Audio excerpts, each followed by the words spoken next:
성도 여러분, 좋은 아침입니다. 오늘 우리가 함께 나눌 주의 말씀은 신약성경 사도행전 9장 19절로부터 25절까지 말씀, 지난 시간에 이어 계속해서 함께 생각해 보도록 하겠습니다. 지난 시간에 하나님께서 사울을 당신의 일꾼으로 삼기 위하여 훈련의 시간을 거치게 하셨다라고 말씀을 드렸습니다.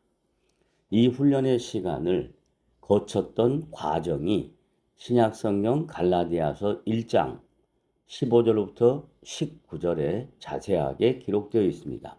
그러나 내 어머니의 태로부터 나를 택정하시고 은혜로 나를 부르시니가 그 아들을 이방에 전하기 위하여 그를 내 속에 나타내시기를 기뻐하실 때에 내가 곧 혈육과 의논하지 아니하고 또 나보다 먼저 사도된 자들을 만나려고 예루살렘으로 가지 아니하고 오직 아라비아로 갔다가 다시 다메섹으로 돌아갔노라.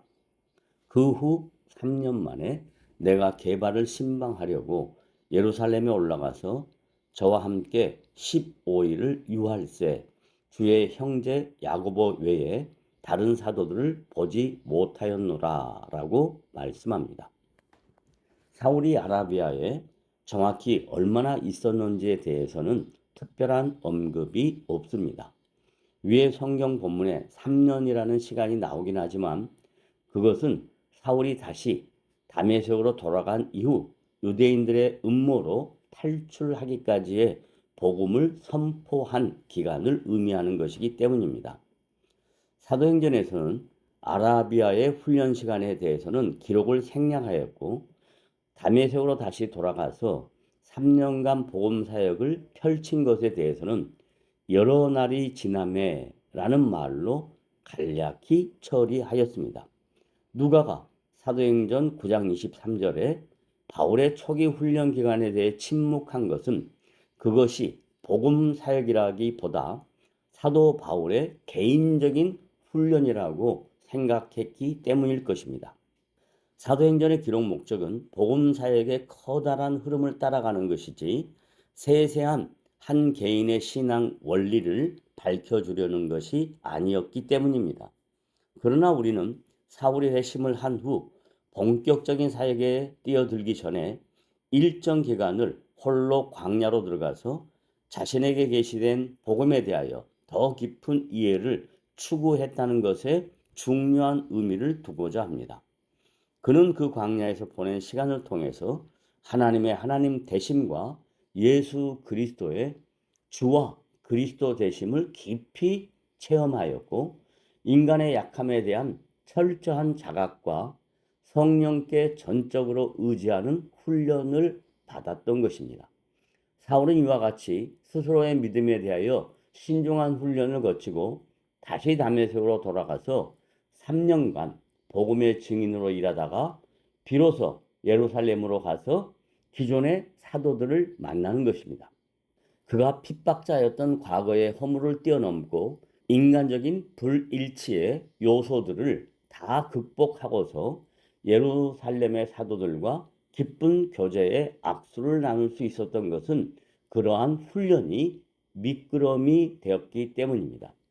신자가 하나님의 부르심을 받고 초기의 열정으로 각종 교회의 열심을 다하는 모습은 얼핏 생각하면 귀한 일이기는 하지만 복음의 진리됨과 인간의 연약함에 대하여 철저한 깨달음이 없이 분주한 일들에 먼저 동원되다 보면 필연적으로 여러 가지 신앙의 갈등과 문제점들에게 부딪히게 될 수 있다는 것입니다. 특히 오늘날과 같이 도시화된 사회 속에서는 각자의 경로를 따라 신앙생활을 하다가 서로의 가치관과 신앙의 체험들이 다른 사람들이 하나의 공동체로 부르심을 받아서 함께 일하게 되는 경우가 많은데 그런 공동체에서는 일을 하다가 발생하는 의견 차이로 인하여 서로의 마음에 깊은 상처가 생길 수도 있다는 것입니다.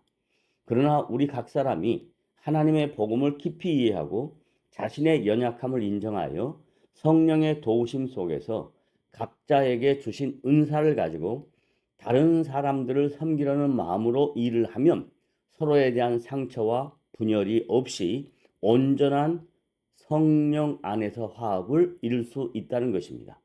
그러므로 우리는 일을 하려고 나서기 전에 신앙의 내용들을 올바로 세우는 일에 힘쓰고 동시에 개인의 인격이 성령 안에서 깊어지는 훈련을 게으르지 말아야 할 것입니다. 성도 여러분, 하나님께서 여러분에게 훈련시키는 그 시간들은 고귀한 시간이라는 것을 깊이 인식하고 훈련받는 기간이 힘들고 어려워도 그 과정을 잘 이수하시는 복된 지체들이 되시기를 주님의 이름으로 부탁드립니다.